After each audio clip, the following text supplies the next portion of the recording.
इन्साईट्समध्ये उदाहरणार्थ आपल्याला प्री प्लांटेशनच्या स्टेजला आपण अनुभवलं असेल तर पाण्याची लेवल कमी होते. त्याच्यामध्ये आपण काय नवीन प्रॅक्टिसेस फॉलो केल्या पाहिजे. ड्रिप इरिगेशन एक आहेच. हार्वेस्टिंग स्टेज आपण ज्यावेळेला प्लांटेशन करतो त्यावेळेला आपल्या टिश्यू कल्चरच्या संदर्भात आपल्याला कुठल्या प्रकारची अडीअडचण येतात. जसं पठाण साहेबांनी सांगितलं की आपल्याला 25 कोटीची आपल्याला रिक्वायरमेंट आहे पूर्ण महाराष्ट्रभरामध्ये आणि जेन इरिगेशन म्हणून 12-13 कोटीची आपल्याकडे अवेलेबिलिटी आहे. स्टील 12-15 कोटीचा खूप मोठा गॅप आपल्याकडे आहे. हा गॅप आपण कसा ब्रिज करू शकतो किंवा जे प्लांट्स आपल्याकडे त्याच्या चांगल्या क्वालिटीचे किंवा कुठले डिसीज फ्री कशी येऊ शकतात, अशा प्रकारे आपण कसं नियोजन केलं पाहिजे. नंतर आपण प्रोडक्शनला ज्यावेळेला जातो, ॲक्च्युअल प्लांटेशन झाल्यानंतर प्रोडक्शनला ज्यावेळेला जातो त्यावेळेला हँडलिंग टेक्निक्स कसे असले पाहिजेत. कारण आपल्याकडे आपण एक खूप मोठी अडचण आपण करतोय.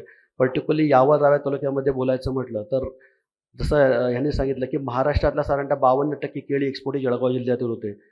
जळगाव जिल्ह्यातल्या रावेर तालुक्यात 52% केळी एक्सपोर्ट होते आणि यावल तालुक्यातून साधारणतः एक्सपोर्ट नाही, ओव्हरऑल प्रोडक्शन जे आहे केळीचं, तर 52% रावेरचं आणि 29% साधारणतः यावलचं प्रोडक्शन आहे. पण अनफॉर्च्युनेटली आपण किती एक्सपोर्ट करू शकतोय?